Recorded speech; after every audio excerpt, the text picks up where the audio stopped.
Hi friends, welcome to killer channel. Friends, ఎవరైనా మా ఛానల్ని సబ్స్క్రైబ్ చేసుకోకపోతే సబ్స్క్రైబ్ చేసుకోండి. ఎవరైనా మీ డాగ్స్ కానీ మీ పెట్స్ కానీ అమ్మాలనుకుంటే మా ఛానల్ త్రూ మా ఛానల్ వాట్సాప్ నెంబర్కి మెసేజ్ పెట్టండి. ఫ్రెండ్స్, మీకు క్రిస్మస్ ఆఫర్గా ఓ top quality golden retriever female puppies తీసుకురావడం జరిగింది. ఇది హైదరాబాద్లో అవైలబిలిటీలో ఉంది. అండ్ దీని ఓనర్ ఏం చెప్పారంటే, వీలైతే ట్రాన్స్పోర్టేషన్ ఫెసిలిటీ అయితే ఒక 10 కిలోమీటర్స్ దాకా అయితే ప్రొవైడ్ చేయగలమని చెప్పారు. అండ్ ఈ పప్పీస్కి డీవార్మింగ్ అయితే కంప్లీట్ చేశామని చెప్పడం కూడా జరిగింది. అండ్ ఈ పప్పీస్ ఏజ్ వచ్చేసరికి 35 days అని చెప్పారు. ఫ్రెండ్స్, ఓన్లీ ఫీమేల్ పప్స్ అయితే అవైలబుల్లో ఉన్నాయని చెప్పారు.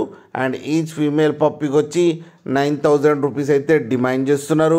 అండ్ రేట్లో స్లైట్గా నెగోషియబుల్ ఉందని కూడా చెప్పడం జరిగింది. ఫ్రెండ్స్ మీరు చూడొచ్చు పప్పి ఎంత హెల్తీగా ఎంత క్యూట్గా ఉందో. కింద వీడియోలో మీకెవరికైనా నచ్చితే టైటిల్లో కాంటాక్ట్ నెంబర్ ఇస్తాను, కాంటాక్ట్ అవ్వండి, మాట్లాడి తీసుకోండి. ఫ్రెండ్స్, అలాగే ఒక్కసారి డీల్ సెట్ అయిన తర్వాత అన్ని డీటెయిల్స్ బాగా చెక్ చేసిన తర్వాతనే మనీ పంపాలని కోరుకుంటున్నాం. ఫ్రెండ్స్, అలాగే మా ఛానల్ని సబ్స్క్రైబ్ చేయడం మాత్రం మర్చిపోకండి. ఫ్రెండ్స్.